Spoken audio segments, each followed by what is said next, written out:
So moving on.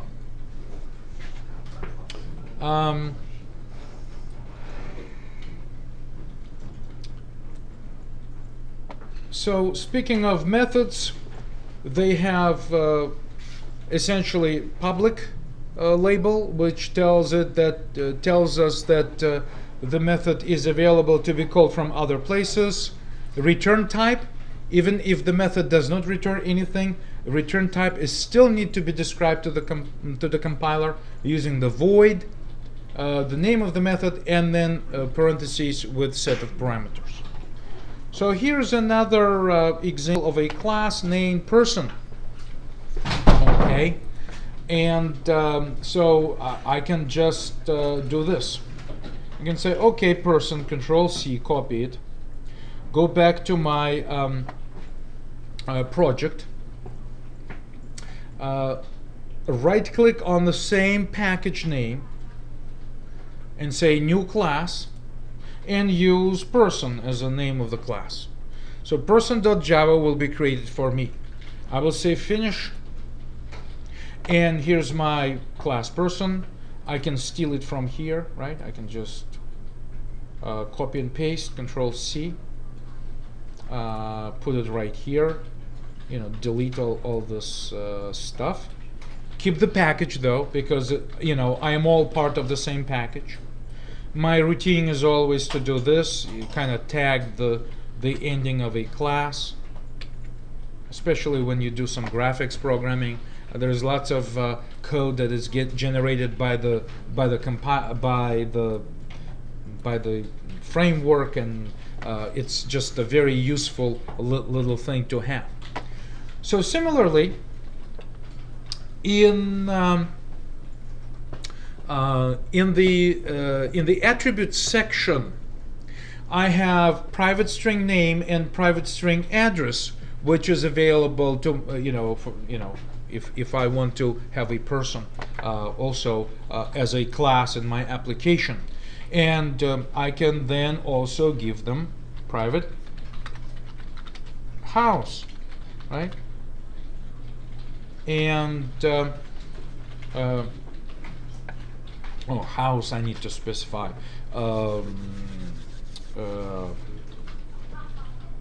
What would you use for the name of this? I'll say property for the name of this particular feed, property. Okay, so since I gave my person an access to the house object, they can have a house object if they want to use it. So this setter and getter will look like this. And I will type right on top. It doesn't matter in which order. It should be a public, perhaps void set house, right? Kind of silly name, but I'll use it anyway. And I need to give them a house prop, I guess. And the result will be that I'm going to say property equals prop. Now remember that prop is just a temporary variable, a method parameter, which has to be passed when the method is called, and it will be used temporarily to store the value in the actual property data field of an object in memory. Similarly, I am going to say, and I will type it again, public house, get house, and this is my getter method. Again, I simply return property, because property is actually defined as a house, which is way oversimplified and everything. But you can set that sense that I can now, once I've created those classes, I can use them to basically get them know about each other, and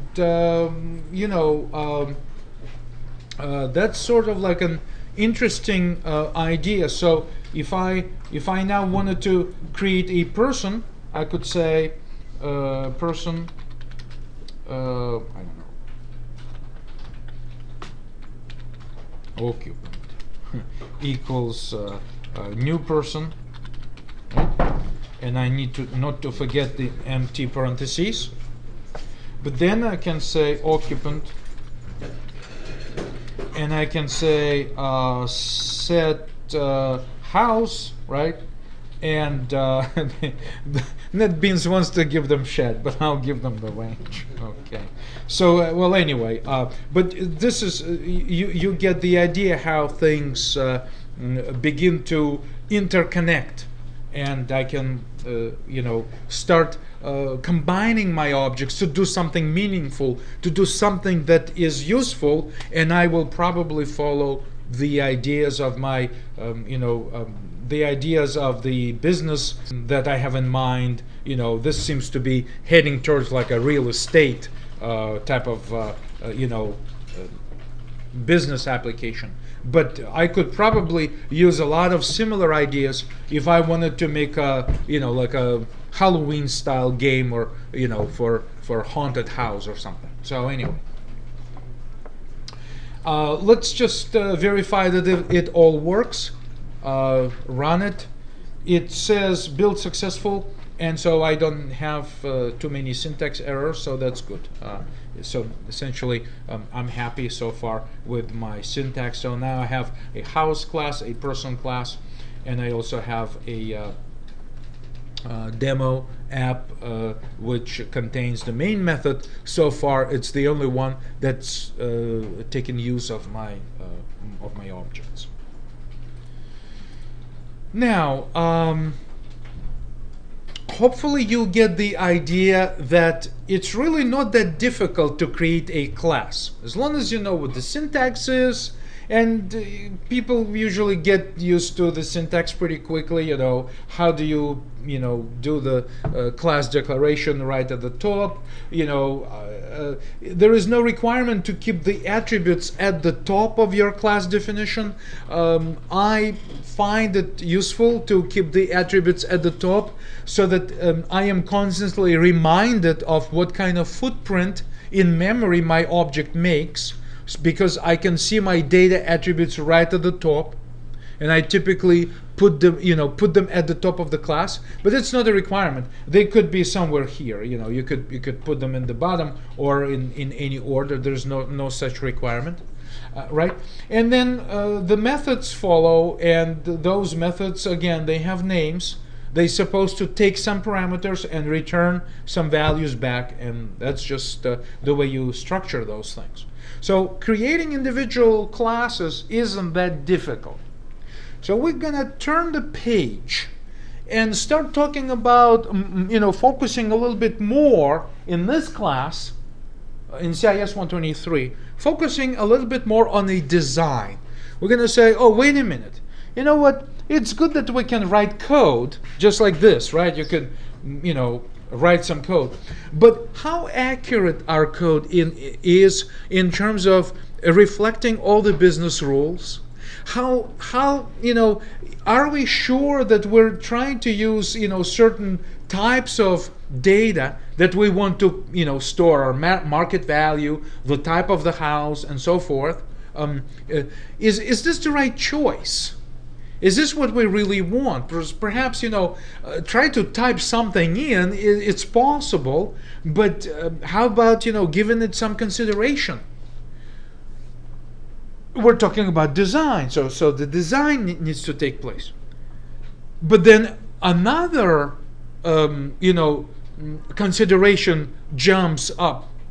Is that how do we validate this? So perhaps our designs should be in such form that we can share them with experts, not necessarily programmers, but experts in this particular business or field or industry, so that they can examine our designs and tell us whether we're on the right path, or maybe we're making some significant mistake or just some inconsistencies. They have a very trained eye and experience. They can point out those things, which can then save us incredible amount of time. Imagine programming something complex and then finding out that, hey, you really didn't do it right. That's discouraging. Programmers get upset, and everybody is frustrated. right? Because it's just like sounds like at design time we could have figured it out and did the right thing, instead of, now we have to redo. And typically, as you have to redo things, usually, the danger is that the quality of code, the clarity of everything that we did in code will definitely suffer, or, I mean, again, you have to invest significant time. So that's where, at least in this particular class, this is not